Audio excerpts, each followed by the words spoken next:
GSOTV. I am your host, JG. GSO coming to you live from Atlanta, but be sure to tune into us not only in Atlanta, DCAP 25, that's in DeKalb County, but we also air back home in Greensboro, North Carolina. Shout out to all my Greensboro folk watching all around the world, YouTube, y'all know what it is. So we are here today, and I have a very special guest with me. He's my brother from another continent. Tell the people who you are, where you're from, and what you got going on. Hey, yo, how y'all doing, man? My name is Lawrence. They call me the Easy Law. And right now, I'm chilling with my buddy right here, JG. What's up, my G? Everything good? Put it right here. Yes, sir. Yes, sir. Hey, listen, like I said, my name is Lawrence. You know what I'm saying? Easy Law. I'm from Africa. I'm from Nigeria. And I've been in America for a while. You know what I'm saying? And right here in America, I do a whole lot of business going on. I work in a place. I work with DHL. I also do car flippings and all the stuff. Hoping one day probably gonna go into real estate and all that. And that's for sure. You know what I mean? Okay. But, yeah. For sure. Mm-hmm. So, you from Africa? Hell yeah. My boy from Africa. Hell yeah. You want to say that one more time? So how long have you been here in America? I've been in America for like 5 years. 5 years and some months. Probably maybe like 5 years and 7 months.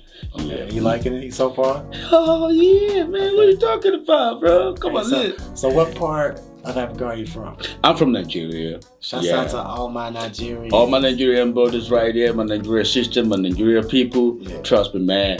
There ain't no lie. This is real. You know what I mean? Yeah. America live. Yes, sir. A real Nigerian living in America. So where, Africa is a big continent, man. Mm-hmm. So where is Nigeria, Africa? Nigeria is situated in the west coast of Africa. Okay. Actually, I must say this. Nigeria happened to be one of the biggest countries in Africa, and with one of the biggest economies in Africa. One of the 5 biggest economies. Okay. In fact, Nigeria happens to be the giant of Africa with the resources, the people, and every other thing you can think about that making a country one of, on the top. And that's what's up. Okay. So tell us, man, because, I've never been to the motherland. You know what I'm saying? Tell us, just tell us about it, man. Look, I'll tell you something, man. I'll tell you something. Listen, Africa is a place where everyone needs to go. You see, it's like when you test some, when you go black, they don't want to come back.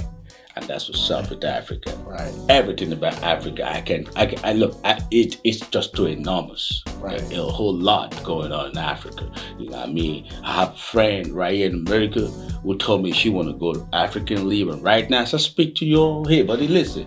As I speak to you right now, she living in Africa. She living in my country. Oh, yeah? Hell yeah. She used to live in Douglasville. Okay. And then she sold her home, sold every property she got.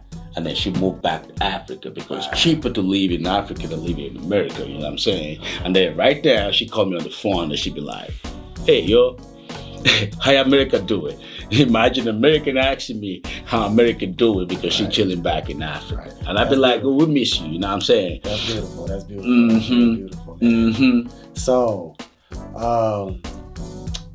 being for about 5 years. Right. What are some of the differences that you see from living in Africa and living in America? If I must start, I'll stay with the system. The system in America is way different from the system in Africa. Not too different, almost the same, but kind of different.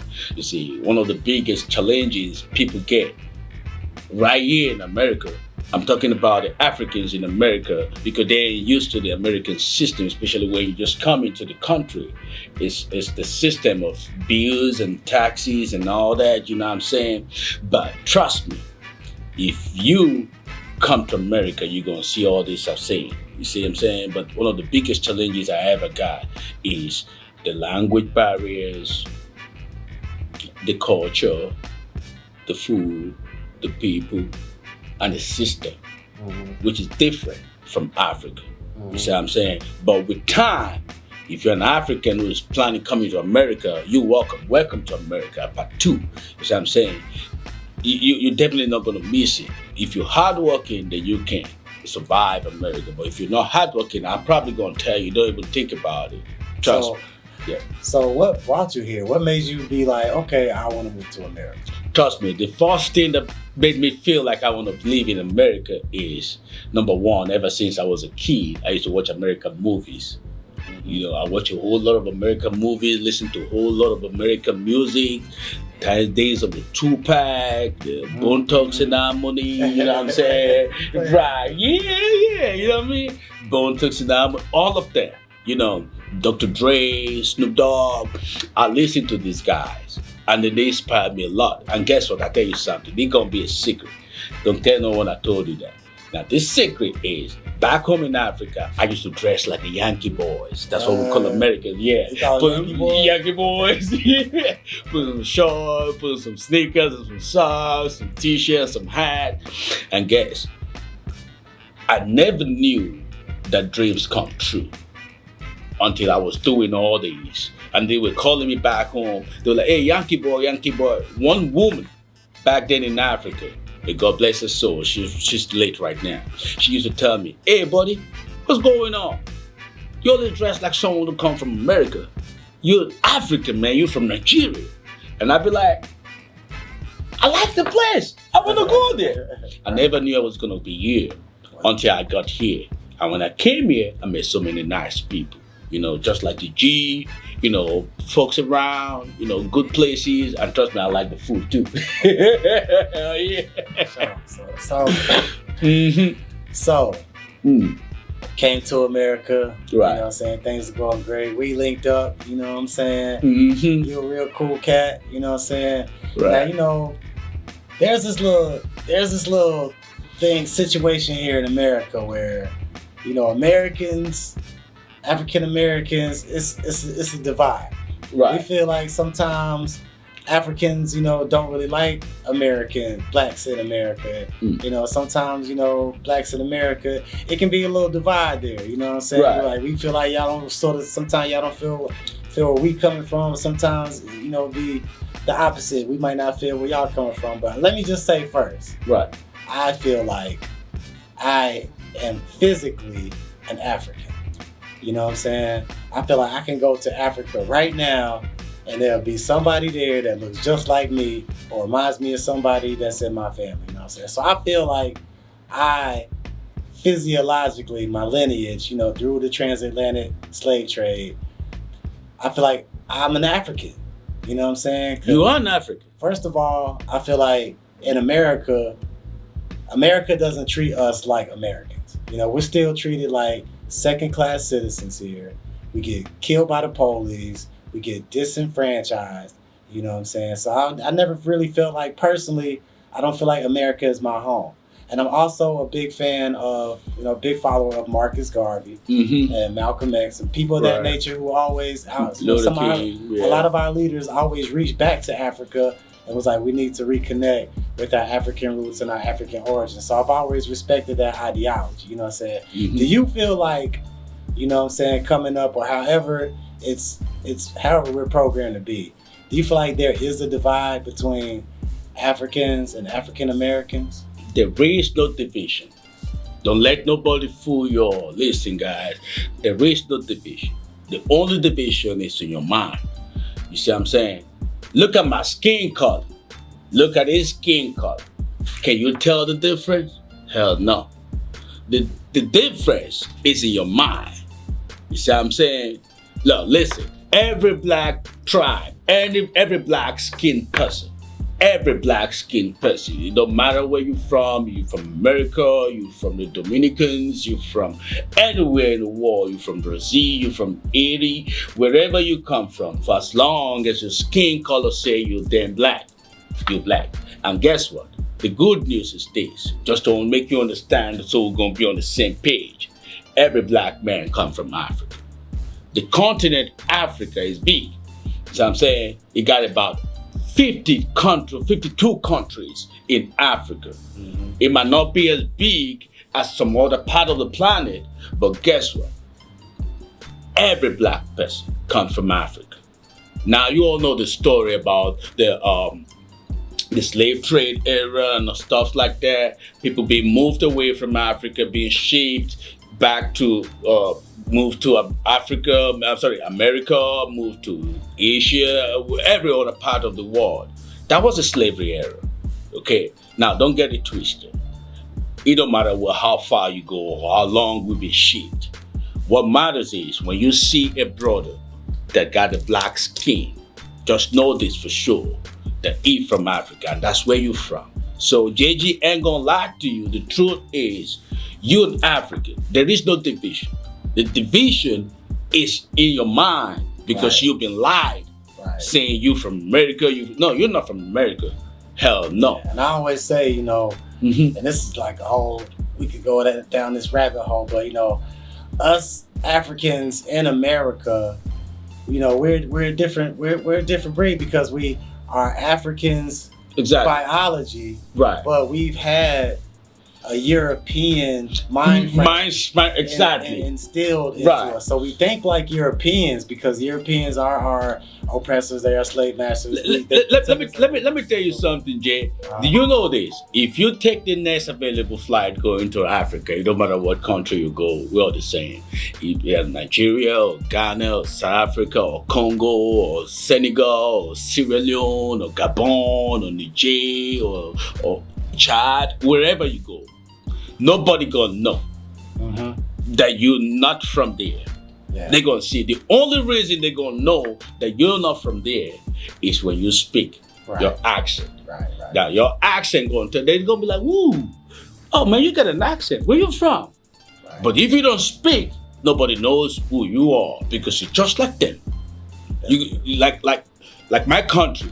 We got over 200 million people with the highest population of black people in the world. It's like you see rivers of black people, everywhere. And then you walking in the street, nobody cares, nobody knows you, nobody cares to do. But if a white person who's got a white skin, who ain't got no melanin on the skin, walking the shores of any country in the continent of Africa, they're definitely gonna know they ain't no Africans. You see what I'm saying? Yeah. And this is my message. My message to every black folks right there, when you see an African, embrace them. Hug them like they did do to me. He called me like, "Hey, buddy, I want you to come on the show. I want people to see you. I want you to say something about Africa." Trust me, embrace them. When you embrace them, then you're gonna know more about where you're coming from. That's love. And that's love. See what I'm saying? There's a lot going on in Africa right now, man. I don't know if you've been keeping up with the news, but Africans are fighting back against their colonizers, man. Right. And you know, the thing about Africa also is Africa has the majority of the world's resources. Right. You know what I'm saying? So I think what's happening right now. You know too much about what's going on, man. I'm trying to stay up and informed, but there's a lot going on in Africa right now. It seems like Africa is starting to take back of its. It's starting to take its land and resources back. Right. And when that happens, when Africans control their land and resources, Africa is going to be a dominant. A couple of years ago, there was a Black Lives Matters movement. You know, it was everywhere in America. Black Lives Matters, Black Lives Matters. You know, Black Lives Matters every day. Unfortunately, the Black lives, they don't really see it in court. They don't really see something very important. But guess what? Africans are waking up. Africans are waking up. And this is something Africa should have woken up a long time ago. Yeah. Now let me tell you something. There is no France, there is no Europe. There is no 90 or 80% of America without Africa. Most of the resources that makes developed countries in quote called developed country because Africa is seen as underdeveloped or developing. Or not even developed at all. You see what I'm saying? But guess what? All the resources that make these countries, in quote, developed came from Africa. I tell you something.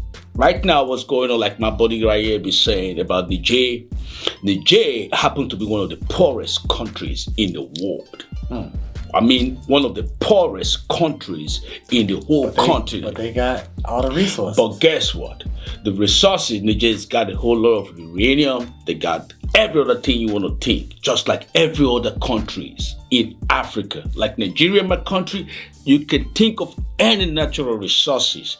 It's fucking present. I'm sorry to use the F word, but it's real present in Nigeria. There is no natural resources you can think of. In fact, one of the most expensive resources, natural resources on planet Earth is called californium. If you can remember the name California, then you can remember californium. Just a gram of californium is sold for over 26 to 25 to 27 million dollars a gram. Wow.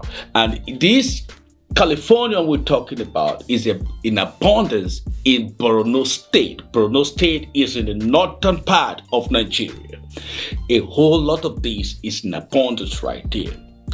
A gram, it takes 1,000 grams to make a kilogram.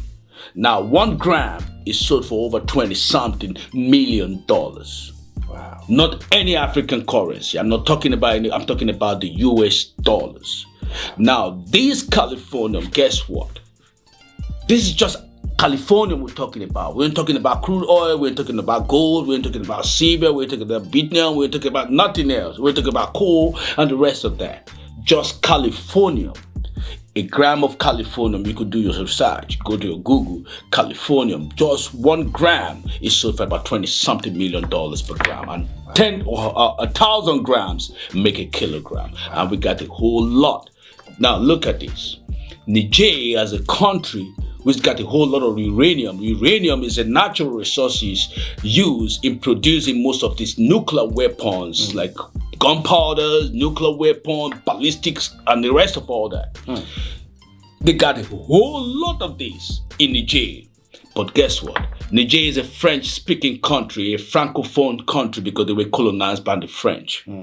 Now, France haven't been the colonial masters for years. But they still control. But this country is very poor. Niger is one of the poorest countries, if not the poorest countries in the world.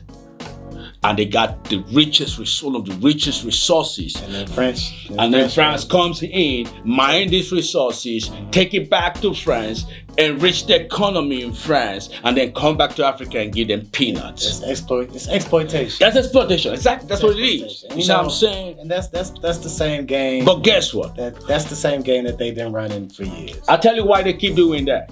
They keep doing that with the notion of democracy.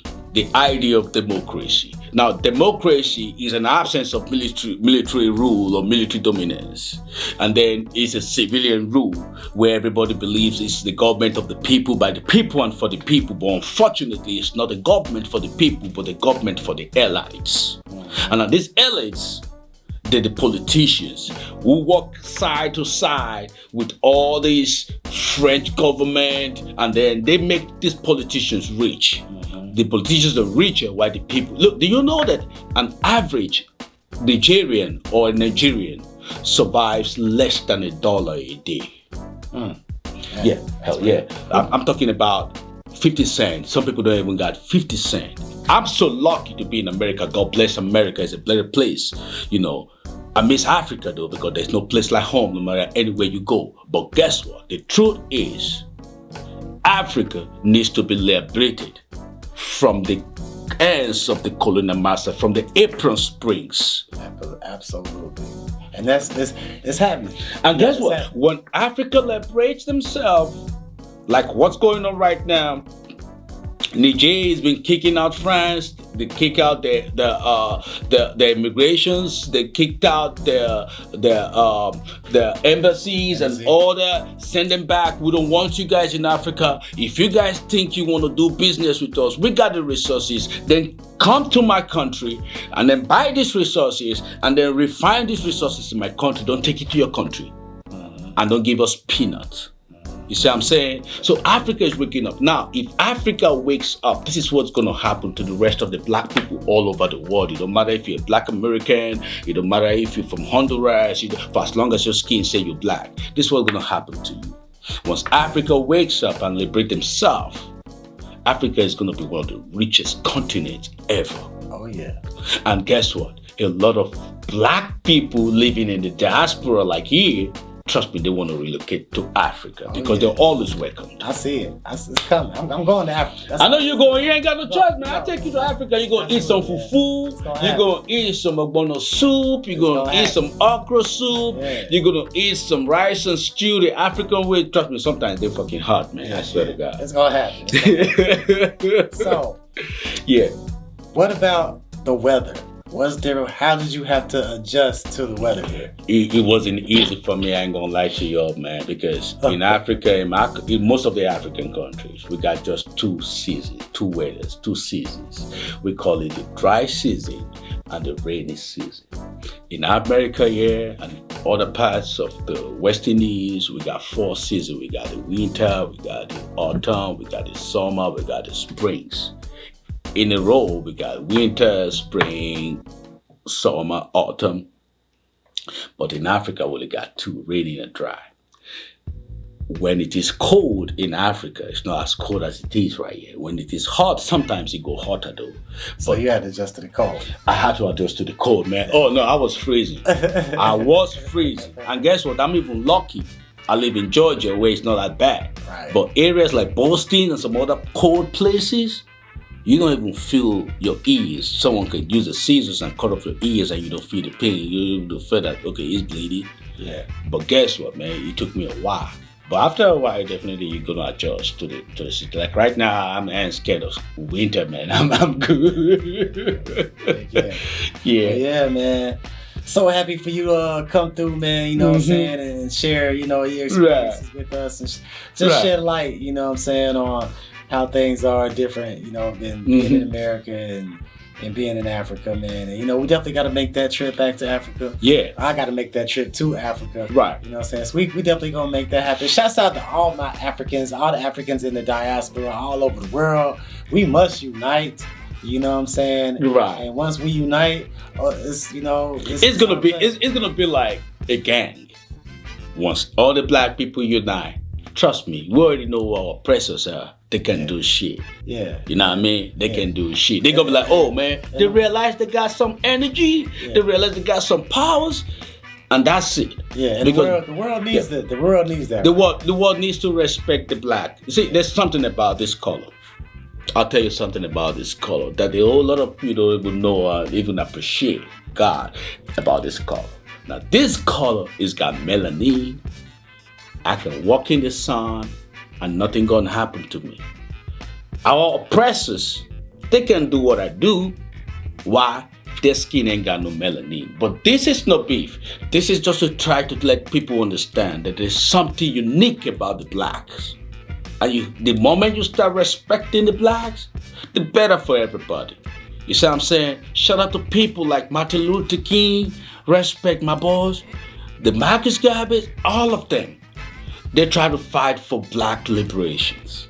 And so we need to understand that no matter what it is, one day, once Africa wakes up, every other black is waking up. There is no two words about that. There's no doubt about that. Yes. Shout out to them. Shout out to Bob Marley. Shout out to Bobby. Yeah. Shout out to reggae music. Reggae music. Oh yeah, man. Reggae music. Reggae music definitely helped inspire me to learn about Africa. There's a lot of respect in the reggae culture to the African culture. We're not gonna go to Jamaica though. Yeah, we gotta go to Jamaica too, man. Yeah, see some black brothers in Kingston, Portmore, you know what I mean? Yeah, you know what I'm saying? See some black brothers too, you know what I mean? Yeah. So man, like I said, since I've met you, man, you've been a real stand-up guy. I'm glad we finally got the opportunity to do this interview, man. You know what I'm saying? To shed a little light, so for the folks that might be out there wondering. You know what I'm saying? So I hope that the rest of your stay, is just as good as it's been so far. So you're working on becoming an American citizen, correct? Yeah. I'm already an American citizen. You see what I mean? Okay. I'm already an American citizen, so I'm a dual citizen. I'm an American, I'm an African, I'm a Nigerian. I'm the whole world. You know what I'm saying? So right now I'm kind of confused, because I love America and I love Africa too. You know what I'm saying? That's all right. That's Yeah, all right. I was in Africa. Like I went for my wedding in Africa. I didn't tell you. I went in Africa 2022 for my wedding. Got married to my beautiful wife Edna, and she's a loving woman. You know, I'm trying to bring her over here so we could raise some family. You know what I mean? You know, probably pay back home some visit in Africa and say, "What's up, my people? We didn't leave you. We just like we found another place that we could chill with some other black brothers that been stolen away from us millions of years ago." Oh, yeah. You know what I mean? And that's what's up, though. So, well, that's what's up, bro. That's what's up, my G. Appreciate you, much love, man. Yes, Thanks sir. for coming by, man. Anytime, any day, man. It's all love. It's all love. Y'all probably gonna see him again. Matter of fact, we've been waiting. He's a musician as well. Yeah, I do Don't some get it music. twisted. He do Yeah. some music. He do some music. So y'all might be hearing some music from us coming shortly too. You know that JG no The lie. JG no lie. Yeah, you already know that shit. Yeah, man, you already know. It's coming. So, hey, live from Atlanta, Georgia, man. Hey, let me shout out to my shout people out back. your people, man. Hey, yo, man, all my brothers back in Africa. I know y'all miss me and I miss y'all too. But guess what? You know, they say 20 friends can't play for 20 years. They're probably gonna split. But look, even when we split, I'm far away, millions of miles away. I still got you on my mind. And trust me, man, anytime I come home, you already know I'm definitely gonna knock on your door. I say, hey, buddy, I'm back home. Miss you, man. You stay safe. You know, no matter what going on, just believe there is a light at the end of every tunnel. And that's what's up. I love y'all, man. Peace. That's what's up. We love y'all. Yeah. JG represent live, GSO TV. Stay tuned. We out.